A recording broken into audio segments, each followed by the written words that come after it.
네, 이렇게 분당 기로에 선 새누리당 새 원내사령탑이 오늘 선출됩니다. 주류와 비주류 간 전면전에 돌입한 가운데 누가 선출이 되느냐에 따라서 당의 명운이 갈릴 전망입니다. 네, 한편 국회 최순실 국정농단 사태 국조특위는 비선 진료 사실이 드러난 김영재 의원과 차은병원, 또 청와대 경호실에 대한 현장 조사를 진행하는데요. 이와 관련해서 정치부 이경희 기자와 이야기 나눠보겠습니다. 안녕하세요. 네, 안녕하세요. 네, 먼저 새누리당 얘기부터 해보겠습니다.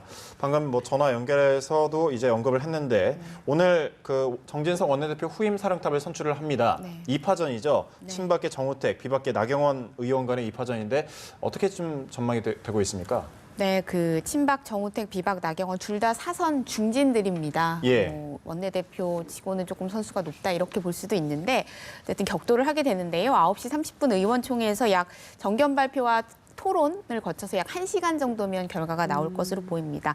이번 원내대표 경선이 아시다시피 상당히 급박하게 이루어지고 있지만 예. 어느 때보다 좀 남다른 의미를 가지는 중요한 선거가 될 것으로 보이는데요. 보통 1주, 2주 정도 충분한 선거운동 기간을 거치는 것과 달리 지금은 지난 12일에 정진석 원내대표가 사퇴 선언을 했으니까 겨우 나흘 안에 이 모든 상황이 진행이 되고 있습니다. 인지도에서는 비박계 나경원 의원이 조금 앞선다 이런 평가가 나오지만 당내 세로 따지면 이번 탄핵안 가결 과정에서 어떤 세가 좀 친박계에 확연히 기울어져 있던 세가 좀 비등하게 좀 바뀌긴 했지만 여전히 세로만 따진다면 친박계가 조금 더 앞선다 이런 분석이 나오고 있기 때문에 결과를 조금 예측하기는 쉽지 않은 상황인데요. 결국 앞서 전화 연결에서도 들었지만 중도 진영 어느 쪽으로도 지금 색깔을 드러내지 않고 있는 20-30명 정도 지금 보고 있는데 중도 진영의 선택이 결과를 좌우할 것으로 보여서 이 양 진영도 이 중도파 공략에 지금 공을 들이고 있는 모습입니다. 한때 연기 너무 인물 대결보다는 세 대결 양상이 너무 짙다 보니까 연기나 경선 합의 추대론 이런 얘기도 나오긴 했는데 결국에는 양측 후보 협상이 이루어지지 않아서 불발되고 예정대로 표대결로 진행할 예정입니다. 네, 오늘 경선은 단순히 원내대표 선출 이상의 의미인 것 같은데 만약에 친박계 정우택 의원이 이긴다면 비박계가 탈당을 시작할 것이다 이런 전망도 나오고 있거든요. 네, 오늘 경선이 분당이냐 아니냐를 가를 1차 분수령이 될 것이다 이렇게 다들 보고 있습니다. 그만큼 양 진영이 사활을 걸고 원내대표를 좀 가져오기 위해서 노력을 하고 있다 이렇게 볼 수 있겠는데요. 일단 친박 지도부는 21일에 이정현 대표와 함께 다 같이 사퇴를 하겠다 이렇게 최고위원들이 일단은 밝혔습니다. 근데 그러면서도 좀 전제 조건이라고 해야 될까요? 덧붙인 것이 중도 원내대표가 뽑힌다면 다 같이 물러나겠다 이렇게 밝혔습니다. 이 중도라는 단어의 방점이 찍히는데요. 이 말은 바꿔 말하면 비박 진영, 나경원 의원이 당선이 된다면 물러나지 않을 수도 있다는 뜻이다. 이런 해석이 또 나오고 있습니다. 그렇다 보니까 비박계는 이 조건부 사퇴 선언이다. 꼼수다 이런 또 비판을 하고 있는데요. 비박계에서는 공개적으로 어제 유승민 의원도 성명서를 발표했는데 친박계에서 후보를 낸다는 것 자체를 받아들일 수가 없다, 이해할 수가 없다, 참으로 뻔뻔하다 이렇게 좀 강한 발언까지 써가면서 나경원 의원의 지지를 사실상 공개적으로 표명을 했습니다. 이렇게 되다 보니까 이 결과에 따라서 유승민 의원이 언급을 하기도 했었는데 원내대표 경선 결과를 보고 난 뒤에 분당 등의 거취를 생각해 볼 수 있다. 이렇게 밝혀놓은 상황이기 때문에 만약에 친박계가 당선이 된다면 비박계의 탈당 행렬이 가시화 수순으로 접어들 것이다. 이런 관측들이 사실 많이 나오고 있습니다. 또 오늘 결과 이후에도 다음 주에 또 비상대책위원장 선출을 앞두고 있기 때문에 이 결과도 이번에 분당 사태를 가를 2차 분수령이 될 것이다. 이런 관측들이 지배적입니다. 그렇군요. 야권 소식도 한번 짚어보겠습니다. 여야정 협의체가 이제 여권 지도부의 지금 공백 때문에 아무래도 좀 협의 자체가 좀 중단된 상황인데 황교안 대통령 권한대행이 민주당, 국민의당 각각 개별 회동을 요구했죠. 네, 야권이 여야정 협의체를 먼저 제안을 했었죠. 탄핵안이 가결된 이후에 어쨌든 국정 공백을 좀 메우기 위해서 여야정이 좀 머리를 맞대보자 해서 여기까지는 합의를 했습니다. 그런데 야당이 친박 지도부 새누리당의 그 지도부가 사실상 공백 상태나 예. 다름이 없기 리더십이 좀 붕괴된 상태이기 때문에 이정현 대표와는 절대 대화를 할 수 없다 이렇게 선언을 한 상태고 정치석 원내대표까지 사퇴를 하면서 사실상 협상 주체가 여당에서 사라진 상황이잖아요. 예. 그렇기 때문에 논의 자체가 거의 중단이 됐다 이렇게 볼 수 있습니다.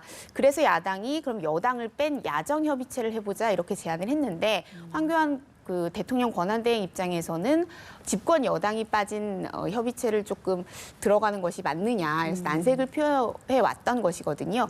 그런데 황교안 권한대행이 이번에는 그러면 야당, 야정, 야당이 다 모여서 같이 만나지 말고 당별로 좀 개별적으로 만나는 건 어떠냐 이렇게 예. 역제안을 한 상황인데요.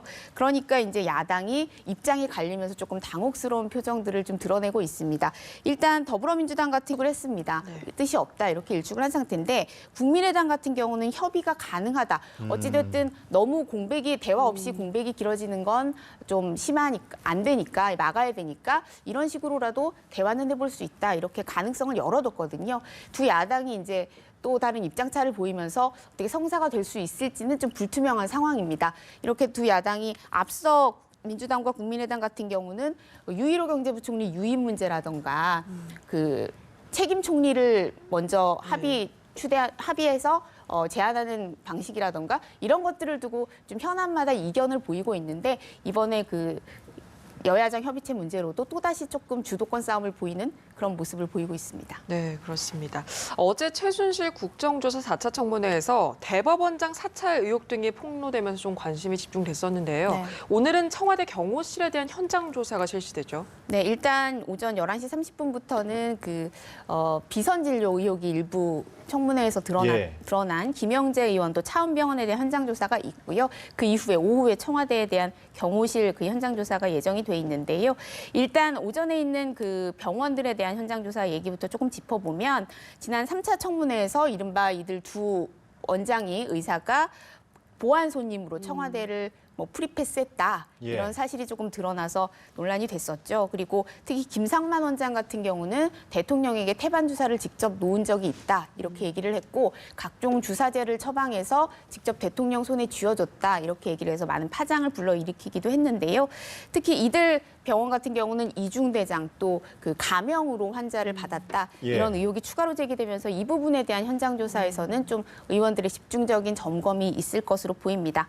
그리고 그 오후에 있을 청와대 그 경호실에 대한 현장 조사는 지금 사실상 제대로 이루어질 수 있을지는 조금 불투명합니다. 어제 늦게까지 김성태 위원장이 청와대 한광욱 비서실장, 허은재 정무수석이랑 계속 통화를 하면서 강행을 하겠다, 협조해달라 이런 요청을 계속했는데요. 청와대는 계속 난색을 표하면서 조율은 되지 않은 것으로 지금 알려지고 있습니다. 청와대는 청와대 전체가 보안 시설이기 때문에 그 검찰 압수수색 또 거부했던 이유가 이런 이유였거든요. 예. 현장 조사도 협조하기가 어렵다 이런 입장을 계속 좀 유지를 하고 있습니다. 일단 국조특위는 현장에는 가겠다 이런 예. 입장이고요. 과연 들어갈 수 있느냐는 조금 지켜봐야 될 것 같고 김성태 위원장도 충돌이 우려된다. 충돌하지 않을까 좀 걱정되는 부분이 있다고 얘기를 해서 조금 불미스러운 상황이 있을 가능성도 지금 현재로서는 배제할 수 없다 이렇게 말씀드릴 수가 있겠습니다. 특히 오늘 그 현장 조사에 예. 국조특위가 그 아무래도 이제 세월호 7시간에 대한 진실 규명이 조금 집중이 되다 보니까 예. 그 머리 당일에 대통령 머리를 손질한 그 미용실 원장 그리고 분장사 자매를 조금 증인으로 출석 요청을 해놓은 상태입니다. 그래서 이 미용실 원장이 나와서 어떤 얘기를 할 것인가 이것도 좀 관심이 쏠리고 있습니다. 예, 그렇군요. 청문회 얘기 조금 더 해보면 저희 연합뉴스 TV도 어제 또 생중계를 해드렸죠. 그런데 어제 그 아무래도 실시간으로 좀 중계가 되다 보니까 좀 과거와는 달리 좀 이색적인 풍경이 연출이 된 것 같습니다. 뭐 의견도 실시간으로도 반영이 됐죠. 네, 예. 그 특히 이번에 이제 국정조사 청문회를 보면서 좀 눈에 띄는 부분이 바로 그 부분이 아닐까 싶은데요. 그 탄핵안 가결 과정에서 의원들의 연락처가 대거 이제 조금 공개가 되면서 예. 논란이 일기도 했었는데 그런 부분들 때문에 오히려 어떻게 좋게 보자면 그 여론을 빨리빨리 수렴을 해서 청문회장에서 반영을 하는 그런 모습들도 나타나고 있습니다. 대표적인 게 이제 어젯밤에 그 박범계 그 더불어민주당 국정조사위원회 간사가 김성태 위원장을 대신해서 잠깐 그 청문회를 진행을 했었는데요. 예. 이때 이제 장제원 새누리당 의원과 어제 증인으로 출석했던 김경숙 이화여대 전 체육대 학장이 좀 설전을 벌였습니다. 장제원 의원의 말을 좀 끊고 그 김경숙 학장이 계속 해명을 하고 부인을 하고 하니까 장 의원이 이제 위원장 대행을 맡고 있는 박범계 의원에게 좀 제지를 해달라, 경고를 해달라 이렇게 얘기를 했는데 박범계 의원이 그 순간 파한대소를 해서 약간 좌중을 조금 당혹스럽게 네. 만들었었거든요. 그 장면이 계속 고스란히 생중계가 됐었는데 나중에 그랬더니 신상 발언을 신청을 해서 정중하게 사과를 했습니다. 그 박범계 의원이 그 실시간 검색어에 뭐 상위권에 오르고 계속 이런 올라 있더라고요. 네, 파장이 예. 계속 이어지니까 사과를 한 건데요. 장제원 의원이 본인이 그렇게 의사 진행을 대신할 때만 꼭 그렇게 위원장에게 제지를 요청하더라, 좀 혼내달라고 어려운 부탁을 하더라. 그래서 웃음이 나왔다 이렇게 설명을 실제로 그 입장에서는 또 웃길 수도 있을 것 네, 같아요. 설명을 예. 했습니다. 그 아무래도 이제 SNS나 이런 뭐 얘기들이 많이 왔겠죠. 네. 여론이 그렇다 보니까 즉각 이렇게 입장을 표명했다 이렇게 볼 수 있겠고요.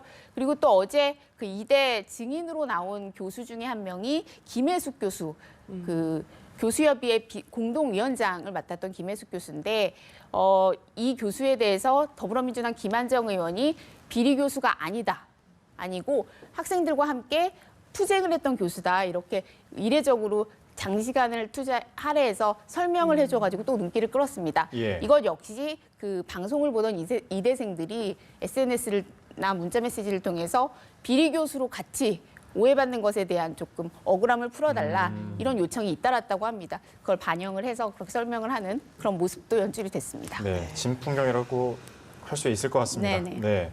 정치권 이슈와 어제 그 청문회까지 이경희 기자와 함께 짚어봤습니다. 고맙습니다.